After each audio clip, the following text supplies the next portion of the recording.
You're pathetic, Emma. Always have been, always will be, Marcus sneered as he signed the last document, officially transferring our father's entire fortune to his name. I watched him from across the mahogany desk in Dad's study, my face carefully neutral despite the storm raging inside me. My name is Emma Chen, and I'm watching my brother steal my inheritance right in front of my eyes. Not that he sees it as stealing. In his mind, he's always deserved everything. The golden child, the successful son, the one who could do no wrong in our father's eyes. At least that's what he thought. Just sign here, the lawyer said, sliding the paper toward me. His expression was uncomfortable, probably wondering why I wasn't fighting harder. Why I was letting my brother take everything our father had built over 40 years.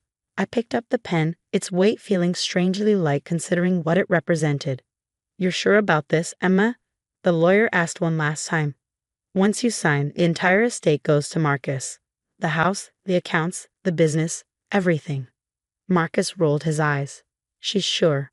Aren't you, little sister? It's not like you ever contributed anything anyway. All those years playing around with your art while I helped Dad run the company. This is just making things right. I thought about the last conversation I had with Dad just 3 days before he passed. How he called me to his hospital room when Marcus wasn't there. How he pressed a small key into my palm. His eyes cleared despite the medication. The safe in my study, he'd whispered. Not the one Marcus knows about. There's another, behind the painting of the lighthouse. Wait until the time is right, Emma. You'll know when. I hadn't opened it yet. Somehow, I knew Dad wanted me to wait for this exact moment.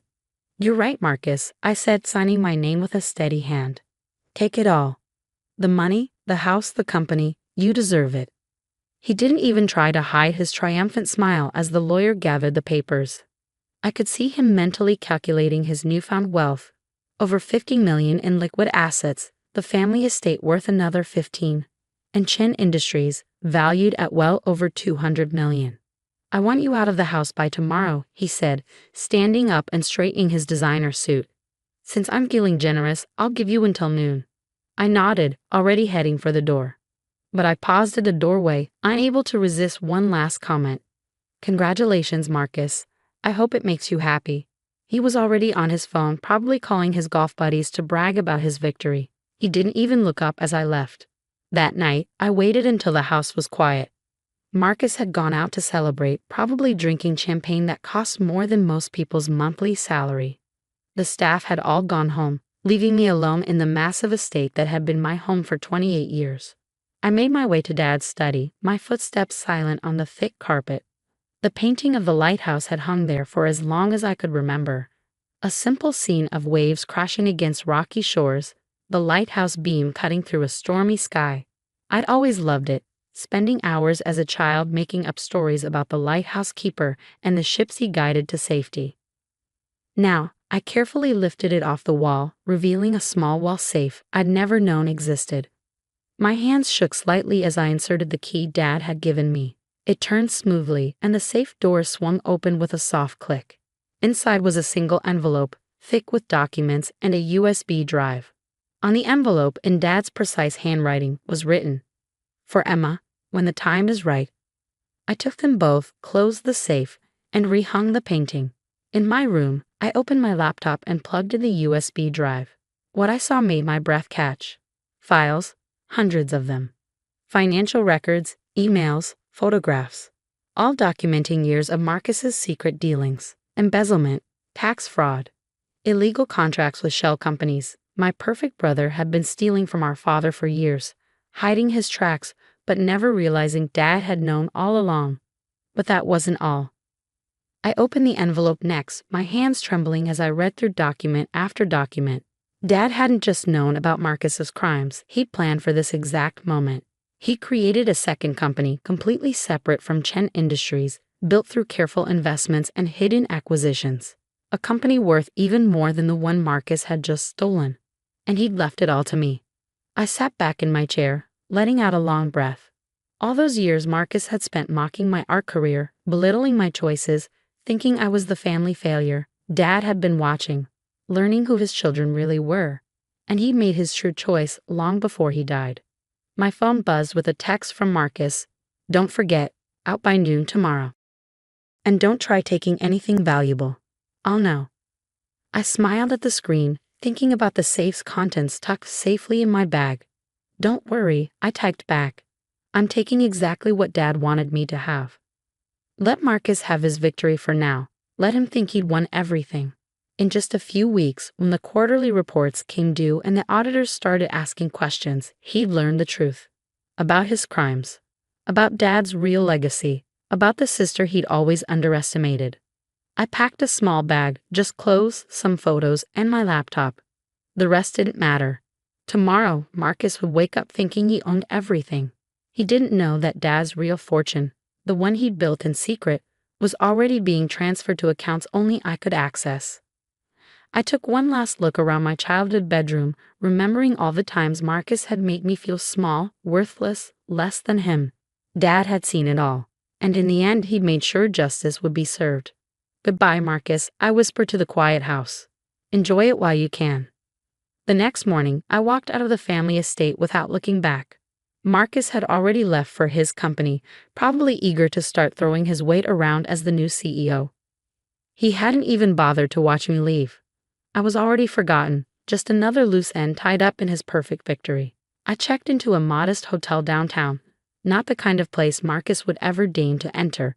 It felt strange being there with just one suitcase after a lifetime of luxury. But I didn't mind. Everything I needed was on my laptop and in the documents from Dad's safe. My phone kept buzzing with messages from family friends and business associates, all of them shocked by my decision to give up my inheritance. I ignored most of them, but one call I had to take. Emma Chen, a crisp voice said when I answered. This is Diana Walsh from Cooper & Walsh. Your father arranged for me to contact you exactly 1 week after the estate transfer. I sat up straighter. Dad's secret company had been established through Cooper & Walsh, one of the most prestigious law firms in the country. Yes, Ms. Walsh. I've been expecting your call. Your father left very specific instructions, she continued. The new company, Phoenix Enterprises, is now fully under your control. However, he also left a letter that I'm supposed to read to you before we proceed. Are you somewhere private? I moved to the small desk by the window, pulling out a notebook. I am now. Diana cleared her throat and began reading. My dearest Emma, if Diana is reading this to you, then everything has happened exactly as I predicted. Your brother's greed has finally won out, and he's taken what he thinks is everything. I know you're probably hurt, confused, and angry, but I need you to understand why I let this happen. I felt tears prick at my eyes hearing Dad's words. Even now, after everything, he was still teaching me. I built Chen Industries from nothing, Diana continued reading.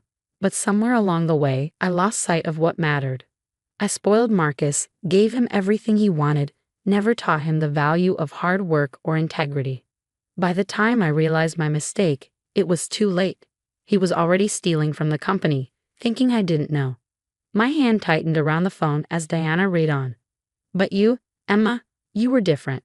While Marcus demanded everything, you asked for nothing. When he took credit for others' work, you quietly excelled on your own merit. Your art, which he mocked so cruelly, showed me that you understood something he never will. True value isn't in money, but in what you create. Phoenix Enterprises is more than just a company, Dad's letter continued. It's everything I should have built from the start. Clean investments, ethical practices, partnerships with artists and creators. The kind of business that makes the world better, not just richer. And you, my daughter, are the only one I trust to run it. Diana paused, letting the words sink in. There's more, she said. Your father included detailed instructions about what to do when Marcus's crimes come to light. Would you like me to continue? I wiped away tears I hadn't realized were falling. Yes, I said firmly. Tell me everything. For the next hour, Diana laid out Dad's plan. It was brilliant in its simplicity. Marcus's theft from Chen Industries had been carefully documented over years. When the quarterly audit came due in 3 weeks, everything would be exposed. The company would face investigation, and Marcus would face criminal charges. But Dad had prepared for that too. Phoenix Enterprises was positioned to step in and save Chen Industries from collapse, protecting the employees' jobs and the company's legacy. And I would be the one to do it. Your father wanted you to have time to prepare, Diana explained. To set up your new office, meet key partners. Understand the full scope of Phoenix before everything becomes public. Are you ready for that? I looked out the hotel window at the city skyline, thinking about Marcus sitting in Dad's old office, believing he'd won it all. More than ready, I replied. The next 2 weeks passed in a blur of meetings and preparations. Diana introduced me to Phoenix's executive team, all handpicked by Dad for their integrity and vision. I toured the company's main office, a modern building across town from Chen Industries, filled with art galleries and creative spaces alongside traditional offices. Everything about Phoenix was different from Chen Industries, where the old company was all mahogany and tradition. Phoenix was innovation and light. Dad had built it specifically for me, understanding my vision in a way I never knew he did. Marcus called once during those weeks, probably drunk and feeling magnanimous. "Hey, little sister," he slurred into my voicemail. "Hope you're not living on the streets. Maybe if you apologize nicely, I'll give you a small allowance. Can't have you embarrassing the family name, right?" I saved the message. It would be interesting to play it back to him later, when everything changed. The day before the quarterly audit, I sat in my new office at Phoenix, looking through the final pieces of evidence. The scope of Marcus's crimes was staggering. Millions siphoned through fake contracts, bribes paid to cover his tracks, years of systematic theft from our father's company. Diana walked in, carrying more documents. "The auditors have everything they need," she said. "By this time tomorrow, your brother's perfect world is going to implode. Are you sure you want to be there when it happens?" I thought about all the times Marcus had belittled me, mocked my choices, treated me like I was nothing. "Oh yes," I said, standing up and smoothing my dress. "I wouldn't miss it for the world." I picked up my phone and dialed Marcus's number. He answered on the fourth ring, sounding irritated at the interruption. "What do you want, Emma?" "Just wanted to let you know I'll be stopping by Chen Industries tomorrow," I said casually, "around 2 p.m., when the auditors are there." There was a pause, then a laugh that didn't quite hide his nervousness. "Why? Coming to beg for your inheritance back? A bit late for that, don't you think?" "No, Marcus. I'm coming to take back what's mine. And this time, I'm doing it the right way." I hung up before he could respond, imagining him sitting there in Dad's office, starting to sweat as he wondered what I knew. Tomorrow would change everything, and for once, I was ready to step into the spotlight. Dad had taught me one final lesson. Sometimes justice takes patience, and the sweetest victories are the ones you earn through integrity, not greed. I arrived at Chen Industries at exactly 2 p.m. the next day. The lobby was buzzing with unusual activity, men and women in suits moving purposefully through security, carrying briefcases and laptops. The audit team had arrived. Marcus was waiting for me by the elevators, trying to look casual, but I could see the tension in his shoulders. "What's this about, Emma?" he asked as I approached, keeping his voice low. "What are you playing at?" I smiled, the same calm smile he'd given me when he took everything. "Let's talk in your office," I said, emphasizing the word your. We wouldn't want to make a scene. The ride up to the top floor was silent. Marcus kept checking his phone, probably getting messages about the auditors already finding irregularities. By the time we reached Dad's old office, now stripped of all his personal touches, Marcus was visibly sweating. "All right," he snapped, closing the door behind us. "What do you want? Money? Is that it? Name your price and let's end whatever game you're playing." I walked to the large windows overlooking the city, remembering all the times I'd stood here with Dad. "It's interesting," I said, not turning around. "All those years you spent stealing from this company, did you ever wonder if Dad knew?" The silence behind me was deafening. When I turned, Marcus's face had gone pale. "What did you say?" he whispered. I pulled out my phone and played a video security footage from this very office, showing Marcus accessing financial records late at night, making transfers to hidden accounts. He knew everything, Marcus. Every theft, every bribe, every lie. He documented all of it. Marcus lunged for the phone, but I stepped back, keeping it out of reach. "That's just a copy," I said calmly. "The originals are already with the audit team, along with years of evidence Dad collected. Should be reaching their desks right about." My phone buzzed with a text from Diana. Right on cue. "Now." Marcus collapsed into Dad's chair, his carefully constructed world crumbling around him. "You're lying," he said, but his voice shook. "Dad would never." "Dad gave me a choice." I cut in. I could have exposed you right after he died, but he knew, and I agreed, that letting you take everything first, letting your greed show its true colors, was the better path. A commotion outside the office drew our attention. Through the glass walls, we could see security escorting several auditors toward us, followed by 2 police officers. Mr. Chen, one of the auditors, called through the door. We need to speak with you immediately regarding some serious discrepancies. Marcus's face twisted with rage. He stood up, knocking over a stack of papers. You planned this, he snarled at me. You're destroying everything I built. No, Marcus, you destroyed it yourself. Every time you stole from Dad, every time you chose greed over integrity. I'm just here to clean up the mess. The door opened and the group entered. One of the officers stepped forward, already reaching for his handcuffs. Marcus Chen, we have a warrant for your arrest on charges of embezzlement, fraud, and tax evasion. As they read him his rights, Marcus kept staring at me, disbelief warring with fury on his face. You're nothing, he spat. You'll run this company into the ground. You're just an artist playing at business. I smiled, thinking about Phoenix Enterprises waiting in the wings. Actually, about that, I nodded to Diana, who had appeared in the doorway. She stepped forward, laying a thick folder on the desk. Phoenix Enterprises, she announced to the room, has submitted a bid to acquire Chen Industries' assets, protecting the jobs of all employees and ensuring the company's survival through this transition.